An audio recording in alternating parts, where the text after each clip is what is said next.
suis né, j'ai grandi en France, ayant été biberonné dans les associations de migrants depuis mes parents qui ont participé avec notamment des structures comme le GRDR, comme ensuite le Forum et d'autres associations villageoises, à participer au développement de leur village, de leur pays d'origine.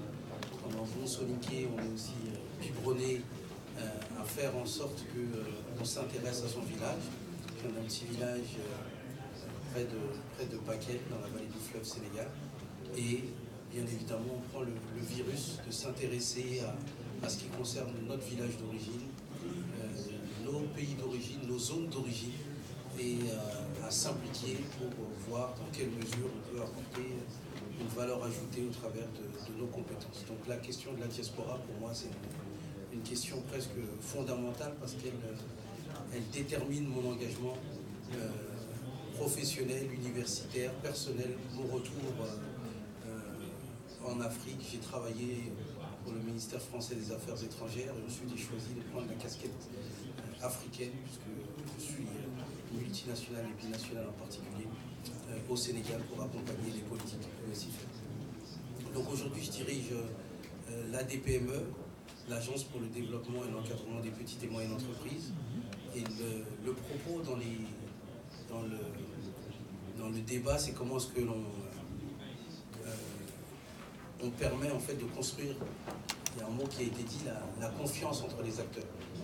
Parce que je pense que c'est le mot essentiel. J'ai entendu aussi celui de financement. Bien évidemment, c'est un mot principal, mais confiance surtout.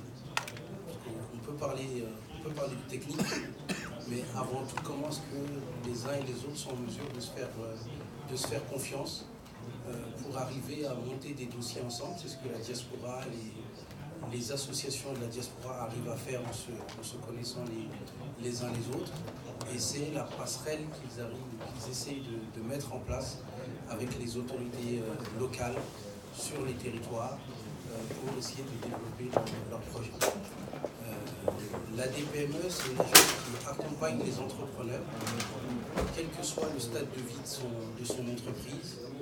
Et la particularité avec la diaspora, c'est que dans beaucoup de programmes que l'on met en place, les concours de business plan, la Banque mondiale, d'autres mécanismes, d'autres programmes que l'on met en place sur le pays, on a beaucoup d'acteurs de la diaspora qui sont des candidats, même si le projet n'est pas un projet au départ spécifiquement fixé ou ciblé sur cette dernière. Donc on a 10-15% de la diaspora qui essaye, qui participe à ces projets qui sont mis en place.